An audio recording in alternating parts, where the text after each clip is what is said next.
Bowen Young speaks at length about the Shane Gillis situation on SNL. Bowen Young appeared this week on what may be one of the few remaining episodes of the WTF with Marc Maron podcast, and it was, more than most, a full-on love fest. Maron is clearly a fan of Yang's, and Young, well acquainted with the show, is just as much a fan of Maron.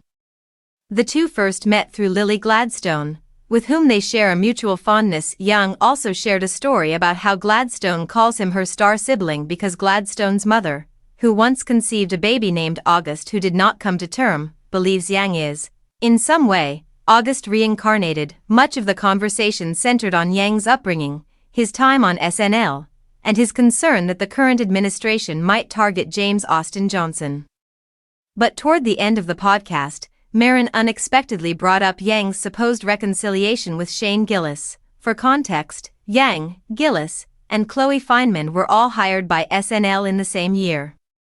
Soon after, a series of old podcast clips surfaced in which Gillis made racist jokes, including Asian slurs. The backlash was swift, and Gillis was fired just days later, after Young praised Lorne Michaels for the cross-section of comedy now on SNL. Maron asked, "So, the reconciliation with Shane? Is that real? What are the real feelings between the two of you?" "The real feelings are that we have nothing in common, but there's a mutual sort of respect, from afar," Yang said. He added that he still feels some trauma from being implicated in one of these big national stories about cancel culture. "I'm still working through that." He and I had, in that weekend, a moment of connection just to be like, "Hey. Are you okay? This is crazy." Yang explained that after learning he'd been hired, he took a nap and woke up to his agent telling him about the controversy.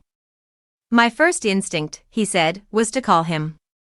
I just needed to check in to see where he was. There was no reconciliation, exactly. We're two comedians. I don't know your comedy." He could say the same for me. "These are just human beings," Yang said. Gillis returned the call 2 days later, and the exchange was cordial. He called me back and was like, "Hey. This is crazy. How are you doing? I'm so sorry." Yang responded, "We can make this work. I'm here for you, ? And I'll see you at work." At that point, I think he knew something I didn't, Yang said. He just said, "Yeah, sure," and we hung up, because I think he'd already been told he wasn't going to be on the show. There was nothing to reconcile. Both of us just had to navigate being used.